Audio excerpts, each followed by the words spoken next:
శ్రీ గురుభ్యో నమః. హరి ఓం. శ్రీ మహాగణాధిపతి దేవతాభ్యో నమః. మాతా మహాసరస్వత్యై నమః. సమస్త సద్గురు గురుదక్షిణామూర్తయే నమః.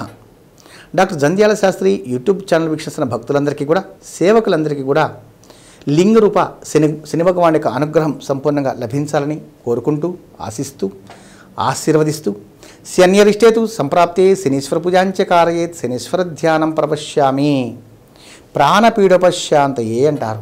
ఆయుష్ ప్రదాత, ఆరోగ్యదాత శని భగవానుడు. ముఖ్యంగా మకర రాశి, ఉత్తరాషాఢ నక్షత్రం 2, 3, 4 పాదముల వారు, శ్రవణ నక్షత్రం 1, 2, 3, 4 పాదముల వారు, ధనిష్ఠా నక్షత్రం 1, 2 పాదముల వరకు మకర రాశి అంటారు. ఈ రాశికి అధిపతి శని భగవానుడు.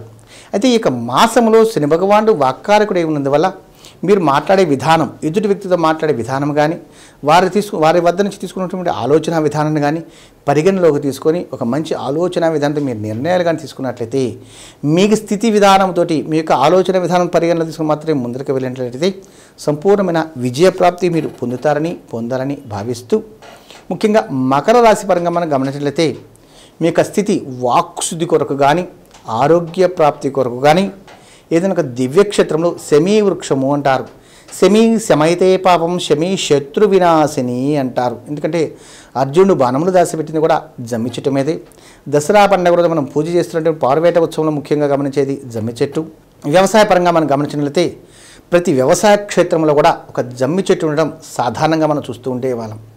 ఎందుకంటే ఒక పిడుగులు పడ్డప్పుడు కానీ, వర్షా సమయంలో కానీ దాన్ని తీసుకునే శక్తి ఎక్కువగా ఉంది. అందువల్ల పంటలు నష్టపోకుండా ఉండే విధంగా కూడా అప్పట్లో వారు ఆలోచన స్థితి.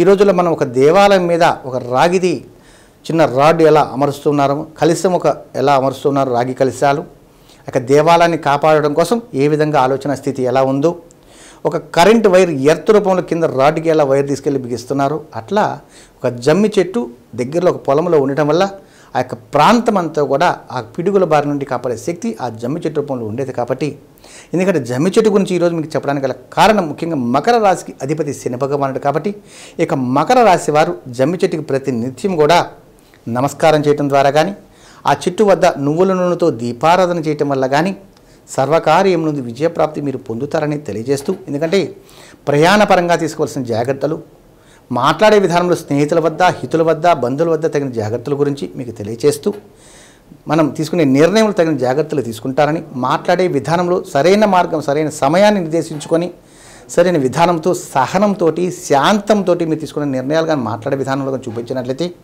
సర్వకార్యం నందు విజయప్రాప్తి మీరు పొందుతారని, ముఖ్యంగా వివాహానికి సంబంధించిన నిర్ణయాలు తగిన జాగ్రత్తలు తప్పకుండా తీసుకోవాలని, ఏదైనా ఒక దివ్యక్షేత్రంలో ప్రతి నిత్యం కూడా అవకాశం ఉంటే కొంచెం కుంకుమ తీసుకువెళ్ళి కుంకుమార్చన కార్యక్రమాలు నిర్వహించడం మకర రాశి వారికి ఉత్తమమైనది అని చెప్పి తెలియజేస్తూ, మీరు ముఖ్యంగా నెంబర్ పరంగా గమనించినట్లయితే 7వ నెంబర్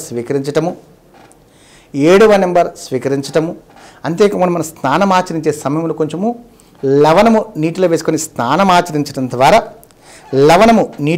స్నానం ఆచరించడం ద్వారా కూడా జలగండ దోషములు తొలగిపోయి పరిపూర్ణమైన శుభ ఫలితాలు పొందే గొప్ప అవకాశం అటు విద్యలో కావచ్చు, ఉద్యోగంలో కావచ్చు, సర్వకార్యము విజయప్రాప్తి మీరు పొందుతారని భావిస్తూ, ఈ మాసమంతా కూడా కొంచెం లవణం నీటిలో వేసుకొని స్నానమాచరణ ఉత్తమమని, ఓం క్రాం క్రీం సహ శం శనైశ్చరాయ నమః ఈ యొక్క మంత్రమును ప్రతినిత్యము 7 కానీ 19 సార్లు కానీ పఠించి సర్వకార్యమునందు విజయప్రాప్తి మీరు పొందుతారని భావిస్తూ, మీకు నచ్చినట్లయితే షేర్ చేద్దాం, సబ్స్క్రైబ్ చేద్దాం, 10 మందికి తెలియజేయటం, ఇంకా ఏదైనా తెలుసుకోవలసినటువంటి వారు కామెంట్ రూపంలో తెలియజేసి పూర్తి వివరాలు తెలుసుకుంటారని భావిస్తూ, శతమానం భవతి శతాయు పురుష శతేంద్రియ ఆయుషేవేంద్రియే ప్రతిష్టతి మనస్ఫూర్తిగా దీవిస్తూ, రామకృష్ణ స్వామి నరసింగోలు ఆయుష్మాన్ భవ.